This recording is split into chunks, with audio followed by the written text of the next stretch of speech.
కొందరు హీరోయిన్లకు record breaking హిట్లు వచ్చిన తర్వాత కూడా అవకాశాలు రావు. అదేంటలా అంటున్నారనుకోవచ్చు. కానీ దానికి అర్జున్ రెడ్డి ఫేమ్ శాలిని పాండేనే బెస్ట్ ఎగ్జాంపుల్.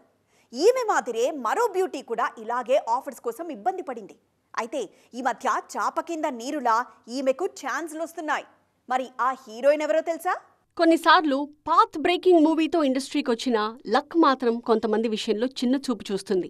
దానికి శాలిని పాండేనే కళ్ల ముందున్న నిదర్శనం. అర్జున్ రెడ్డి తర్వాత ఆమెకి ఆ రేంజ్ హిట్ ఇప్పటి వరకు రాలేదు. కేజీఎఫ్ ఫేమ్ శ్రీనిధి శెట్టికి కూడా ఇదే జరుగుతోందేమో అని అనుకున్నారంతా. కానీ కాస్త ఆలస్యంగా అయినా ఆమె కెరియర్లో గేర్ మార్చేస్తున్నారు. యష్తో కలిసి నటించిన తర్వాత పాన్ ఇండియన్ హీరోయిన్ అయ్యారు శ్రీనిధి శెట్టి. కానీ ఆఫర్స్ మాత్రం ఆ రేంజ్లో రాలేదు. ఇంకా చెప్పాలంటే అసలు అవకాశాలే రాలేదు. కేజీఎఫ్ వచ్చిన 2 ఏళ్లకు విక్రమ్తో కోబ్రాలో నటించారు శ్రీనిధి. కానీ అసలు ఈ సినిమా వచ్చినట్టు ఆడియన్స్కి కనీసం ఐడియా కూడా లేదు.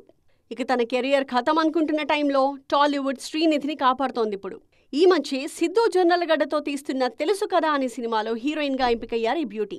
అంతలోనే మరో బంపర్ ఆఫర్ కూడా వచ్చింది శ్రీనిధి శెట్టికి. నానితో హిట్ 3లో నటించే ఛాన్స్ దక్కించుకున్నారామె.